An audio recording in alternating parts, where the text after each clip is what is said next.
Hi, this is Mrs. Dhanraj, and this is part 3 of a 3-part series on a review of the reading and spelling patterns that are contained in the Wilson Reading System, books 1 through 12.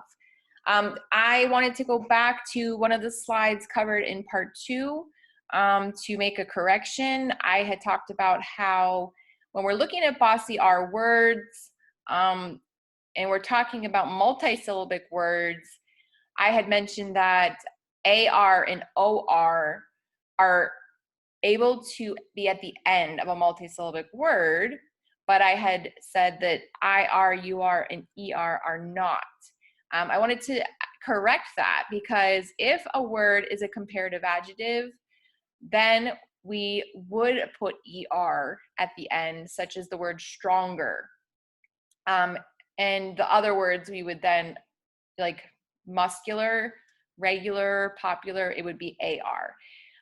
So it's only IR and UR that do not end multisyllabic words when it comes to the vowel and then the R that goes into the different bossy R spelling patterns. So now we're going to move ahead to the new content for this part 3. So we're going to talk more about suffixes, prefixes, and roots, along with a few other complexities and nuances in this last part. So when we add suffixes to words that end in a silent E, it will actually drop, the word will actually drop the E if the suffix we're adding is a vowel suffix. So for example, in the word give, no, I can't right now. Adamir, big boy, I can see you. Turn on the light and go do it right now.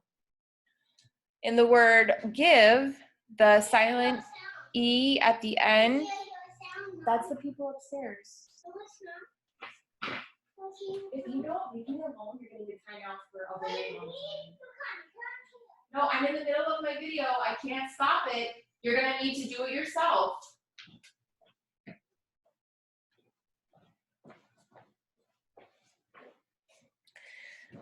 It becomes giving, G-I-V-I-N-G, when we add the suffix ing onto the word give. So the I in ing is taking the place of that silent E at the end. And there are some other examples here to show how a word may look when a suffix is added if that word is ending in silent E. If we add a consonant suffix to a word that ends in silent E, the E stays. For example, the word hope, if we add the consonant suffix full, F-U-L, we spell the word hopeful, the E is still there. There are some exceptions to that. So for example, the word changeable is a word that has a vowel suffix added onto it, but keeps the silent E. And you can see that in this presentation, I have my notes at the bottom of each slide showing. That's just to make sure I don't forget anything important I wanted to mention. But it's also good for the viewer if you're someone who really likes to read along as you're hearing things auditorily. You can look and read parts of the things I'm talking about down there in the notes section.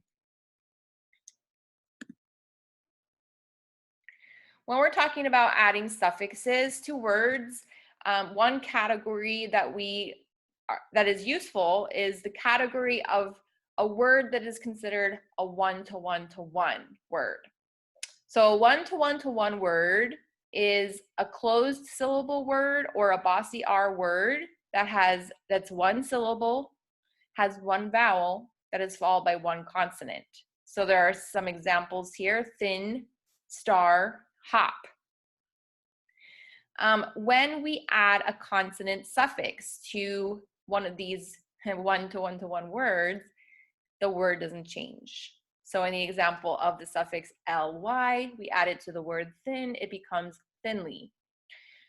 When we add a vowel suffix to a one-to-one-to-one word, we often will double that last consonant. So in thinner, we have two N's when we added the vowel suffix of ER.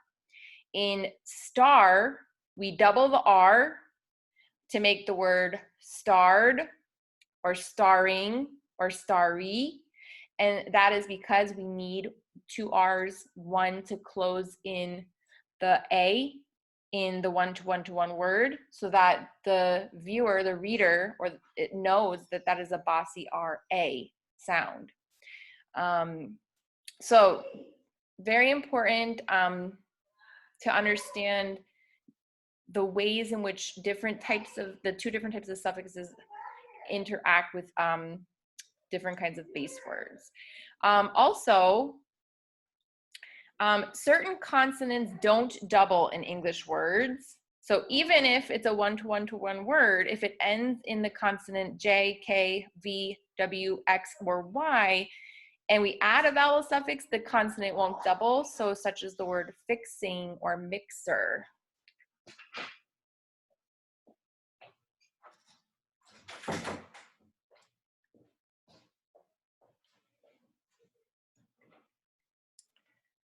If a one-to-one-to-one word is the final accented syllable in a multisyllabic word, what happens is the doubling rule is used in those cases as well in order to add a vowel suffix. So an accented syllable is if you have a word with two syllables, like forget, it's the syllable that we hear more, that stands out more when we hear the word said aloud. So forget. The get part stands out. It's considered the accented syllable in that two-syllable word. So because the final syllable is accented and it's also a closed syllable or bossy R syllable that has one vowel and ends in one consonant, if we add a vowel suffix to it like ing, we double the T and it becomes forgetting. If we're adding a consonant suffix like full, we don't double the T. So there are just some other examples here. And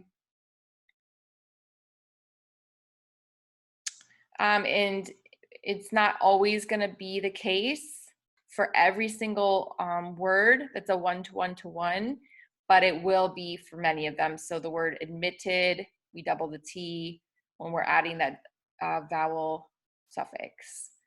And it's, again, it's always if the final syllable is accented. So in the word consult, many people would say that word like consult, meaning the first syllable is accented, so we don't double the T. Admit, the first syllable is accented, or sorry, the second one, admit, so we do double the T. And in conceal, the first syllable is accented, and that's why we don't double the L.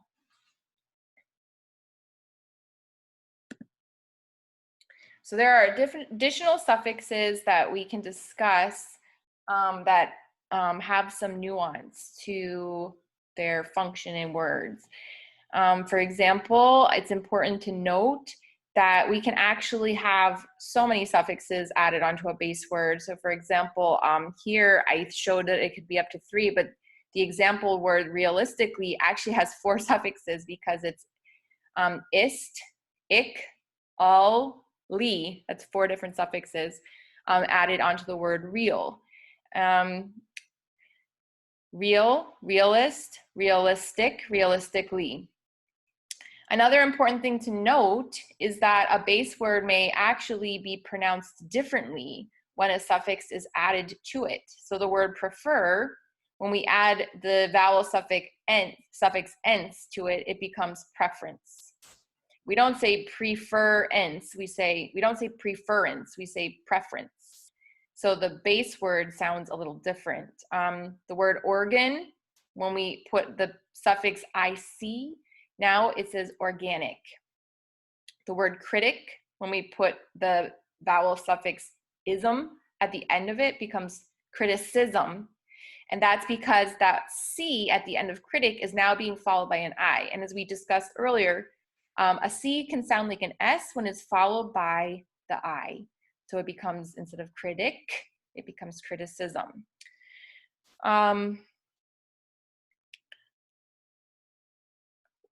If you're trying to decide if a word should end in the suffix est or ist, the est suffix is usually added on to an adjective, like quick, right? So we could be descriptive with the word quick. We say that person is quick. But quickest is the correct way to use these two, one of these adjectives that sound very similar. If we're looking at a person or a noun word, we would add the ist version of this suffix, like motorist. The suffix ible, ibble, is one that is added to a word that is a root that cannot stand alone. So for example, the root aud, odd, that root has a meaning, but it does not stand alone as a word. So whenever you have a root that does not stand alone and you want to add ible or able, it would always be ible if the root can't stand alone. If the root stands alone as its own word, you would use the able. There are other suffixes that are very similar to one another and special rules that determine which one to use. So for example, urgent or indulgence, there are rules that go along with those that I think are important to go over. And there's even more than what are on these slides that can be kind of discussed with further research with your students. So to go a little deeper, in the English language, most of the roots that we look at come from Latin or Greek language in history. And a root, by definition, is a word or portion of a word from which other words grow, usually through the addition of prefixes and suffixes. Knowing roots helps you to decipher unfamiliar words, expand your vocabulary, and become a better English speaker. Roots are often used today to develop new words for new inventions in technology. So not every word containing the same root will look the same, since sometimes a root changes as part of its process of becoming part of a word we are familiar with. Another important thing is that some root words can have various meanings and different shades of meaning. So even though a root is usually defined as, okay, if you know the definition of the root, you can use that information to help you figure out the definition of a larger word that contains that root. Each root in itself doesn't always have one clear-cut meaning. It may have shades of meaning.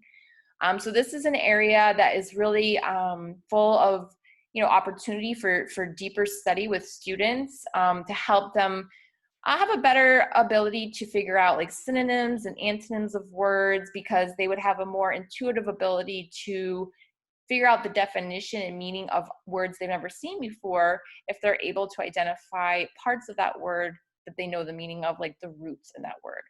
And another thing to note is we are looking at suffixes, and some suffixes are only added to Latin roots, while others are only added to Greek roots, and some suffixes can be added to both. An example would be ible, I-B-L-E. It's a suffix for Latin roots when the root word doesn't stand alone, such as the root odd in audible.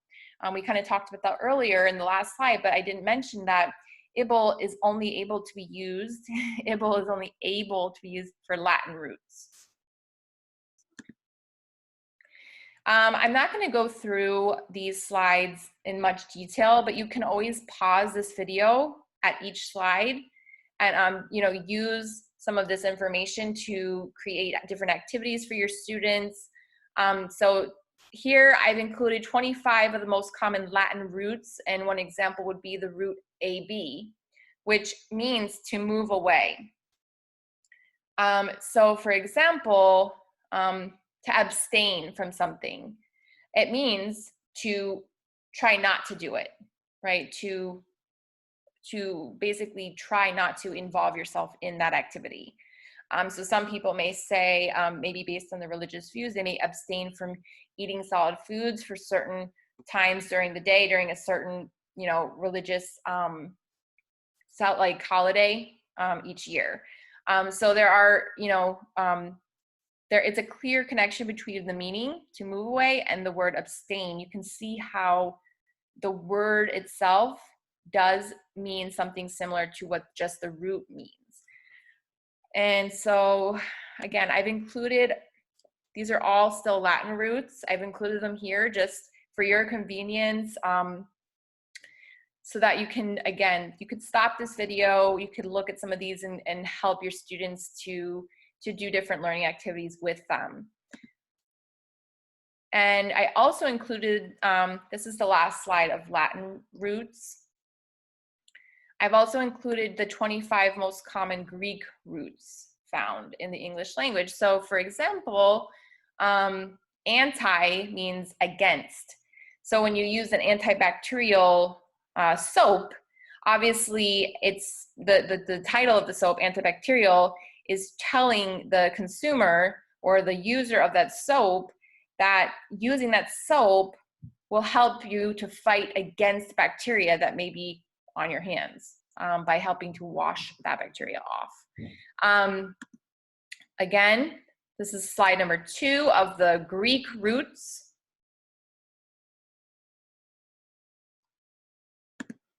And this is slide number 3 of the last slide of the Greek, 25 most common Greek roots.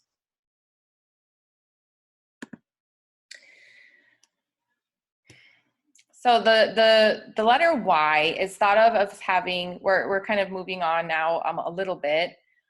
It's thought of as having multiple sounds, and those sounds are generally considered to be short vowel sounds of Y or long vowel sounds of Y, depending on what type of word that they are in. So some examples of how to think about this, the sound Y is making would be that if Y is in the word gym, it kind of makes a short I sound in that word. And because it's closed in by a syllable, a consonant, M, so its location in the word is the same location that a short vowel would be, we consider that Y as being a short sounding Y, part of a closed syllable word. So if you saw the word gym and someone said, oh, what kind of syllable type is that? You would say, oh, it's a closed syllable. If Y is part of a bossy E syllable, it says in the word type, it sounds kind of like a long I sound, and the consonant E, the silent E there, is basically identifying that Y as taking the spot that a long vowel would take in this type of word. So that would be if someone said type, what kind of consonant or syllable is that? You would say, oh, it's a bossy E syllable. And then our examples here for an open syllable use of Y would be the word cry. It's the last vowel sound in that word, and it sounds like a long I. Okay, hold on one second.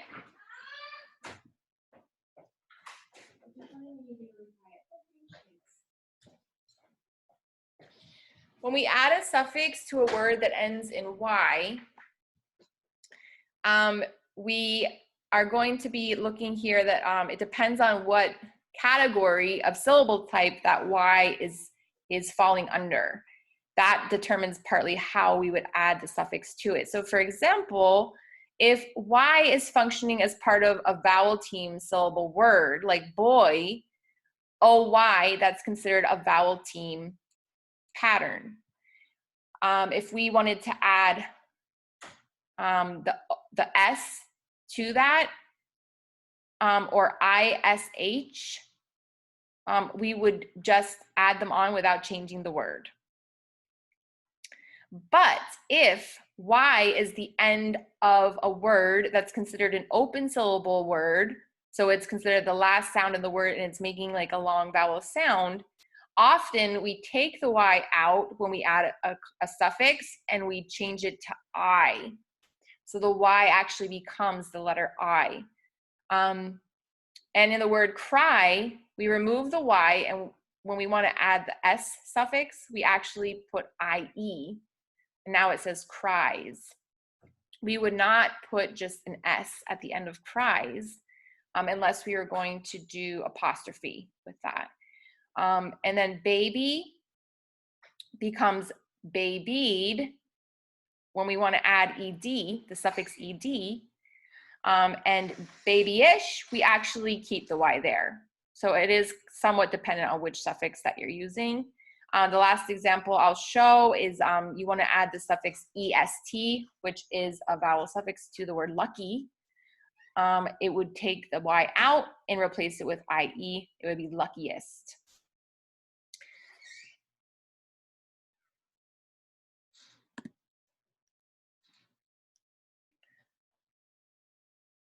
Okay, the sounds of I can actually sound in lots of different ways.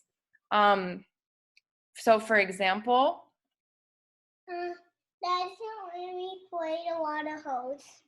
Okay, go talk to him about it. I'm sure you can figure it out. Okay, it's almost nap time, okay? So an I can be short, as in the word itch. It can sound long in a bossy E word like pine. It can sound long in an open syllable word like high. It can have the schwa sound, like in the word compliment, where a schwa is where a vowel that's part of an unaccented syllable in the word sounds off. And most people would say that a schwa vowel sounds almost like a short U sound, but not quite. So it also, I can make the sound of a Y, like in the word million. And it can also sound like a long E, like in the word champion. So another thing to notice is that even though some of these letter I's are followed by another vowel, like in ION, they are not considered vowel teen syllables or the D syllable type. If we would, and one of the ways that we know that we don't consider them that is that when we segment these words into syllables, we actually separate the vowels. So for example, the word champion, we would separate it into cham, P, on. So it would be CHAMPION. If it was a vowel team, the I and the O would have to stay together in the same syllable. Also, IE and EI have different sounds, and these are considered to be vowel team words or the D syllable type. So IE can say like a long E sound, like in the word peace, or it can make a long I sound, like in the word tie. EI can sound like a long E, like in the word ceiling, or it can sound like a long A, like in the word vein. So that's a small little nuance to learn in terms of the different sounds of different types of vowel team patterns. This slide, you can actually fill in some of the words yourself with your students. So there are many long E sound patterns in words, and this is kind of a review of everything we've gone over up till now about which kinds of patterns can actually make a long E sound, right? So it could be bossy E, it could be the letter Y at the end of a word, the double E, EA, depending on, you know, which kind of word it's in, like meat sounds like a long E. So all of these things can sound like a long E sound depending on which word they're being used in. There are some other interesting letter combinations that are considered vowel team patterns. So for example, IGH, those three letters come together to make a long I sound. So for example, in the word light, light, you really don't hear the G and the H, okay? Or sight, sight. E-I-G-H makes a long A sound. So those four letters come together and they sound like long A, like in the word eight. And a lot of these words are homophones. So like 8, spelled this way, is the number 8, but also we could spell it a bossy E way, like A-T-E. That would be considered a bossy E pattern word, and it has a different meaning, right? Like I ate my food at lunchtime. Exceptions to vowel team spelling patterns are when we have a prefix, that prefix that ends in a long vowel sound may look like a vowel team word, but when you break them up into syllables, the vowels don't stay together the way that they would in a vowel team word.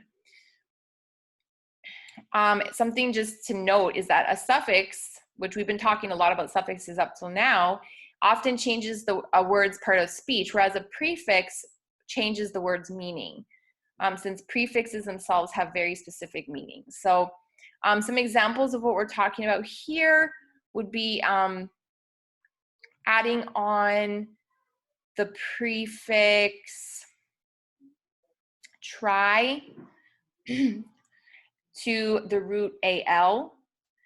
The word becomes trial, and it is not a vowel team word.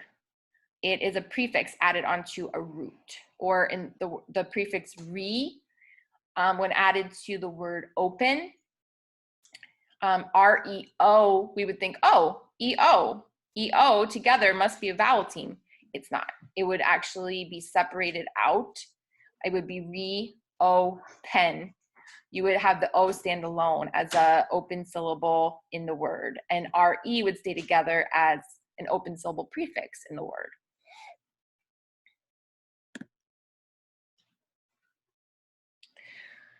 So we're coming close to the end. We have 4 more slides. Silent letter combinations are really interesting for students to learn. These are the most common. So for example, in the word ghost, the H is silent. And some letter combinations have one letter that is silent. And often words with silent letter combinations have a homophone, which means it can be very important to know the meaning of the word when spelling it. So for example, the word write. When we say, I want to write a letter to my grandmother, we would use the silent letter combination of WR at the beginning of that word.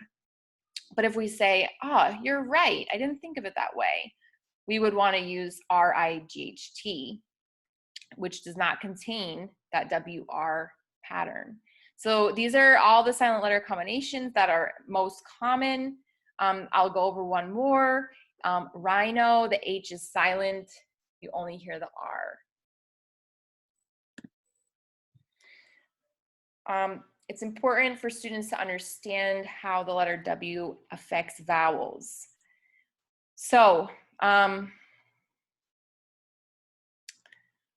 when there's an A that comes right after a W, it says, like in war or wash, it says a short O sound. It's easier to hear it in wash, wash, like octopus. If AR is after the letter W, it sounds like or in warm, or. If OR is after W, it's going to sound more like ER, like in worm, And if A comes after QU, it's important for students to remember that when Q is we call it in Wilson's the chicken letter, because it never wants to be in a word alone. It has to always have its friend U with it, which that's actually kind of like a mean analogy, say it's a chicken because it wants its friend with it, but we should probably update that analogy. But Qua. The QU actually says qua, qua, qua when it's together. And it's always together in words. Qua sounds like KW. That's the sound of qua. It's not necessarily how it's spelled, right? It's spelled QU.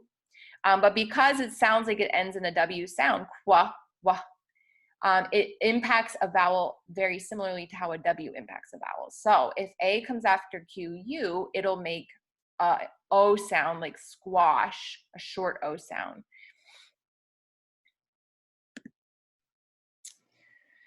The digraph we learn really early on in our reading and spelling pattern study. CH says ch, actually has two sounds.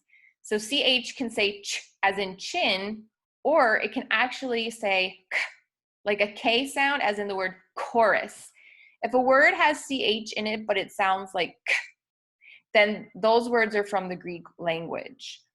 Also, the letter combination QUE can make the k sound, like in the word click.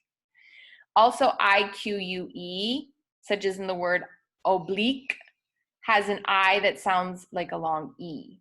Oblique.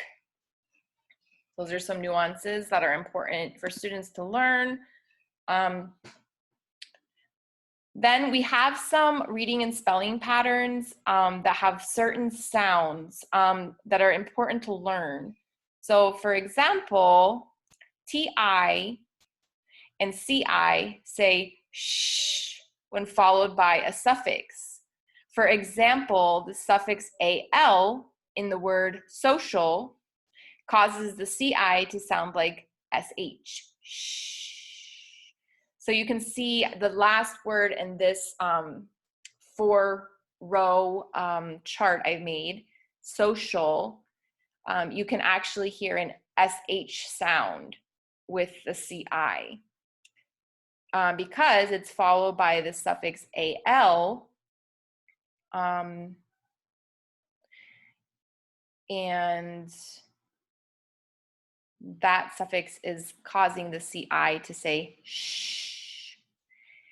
You can also see it in the word patient. When TI is followed by a suffix, the TI makes a sh sound. So like patient, the suffix ENT is causing that TI to say shh. And the way we would actually describe that is that if we look at the word partial, right there next to patient, partial is made up of the root of part is the root. The I is considered a connective I, and the suffix is the AL. And so that suffix AL is causing that I and that T together to go to say shh, like SH. In some words, you'll see the letter combination of TURE, and that often makes the sound of chur, like capture. In some words, you're gonna see the letter combination of TU, which can sound like chew, like spatula. You're not gonna hear spatula, it's spatula, or actual. It doesn't say actual, it says actual. So those are some little nuances to learn about. And this is our final slide. It shows that, I'll begin with the chameleon prefixes, that some prefixes actually will change to match a root. So for example, the prefix con means with or together. But did you know that the prefix col, com, and cor are all considered part of the con prefix family, and they mean the same thing as con. They just are changed to make them work better with the root they're being added to. Another important rule for prefixes is that if a prefix ends in the same consonant that a base word begins with, the consonant will be doubled. So for example, the prefix un, if you're gonna add it to the base word nerve, you're gonna keep both ends. It will say unnerve. And you can see, let's see if we see another example of that in this list, dis. If you add the prefix dis to the word service, you now have disservice with 2 S's. Another important thing to note is that mit is a Latin root that means to send. And many prefixes can be added to the root mit to make words, although mit is an example of a root that has meaning but does not stand alone as a word. Even when we say oven mitt, we're really just saying mitt as short for mitten. Mitt itself is not considered a real word. Mitt is an example of what I talked about earlier, that some roots do not stand on their own, but they still have a meaning that impacts the word. So mit means to send, and you can see here it's used with a lot of prefixes like transmit, transmit, admit, admit, submit, submit. So that's an important thing to note, again, that not all roots or bases of a word, I guess you would call it just roots, can stand alone, but they are still really important pieces of the puzzle of figuring out the meaning of a word.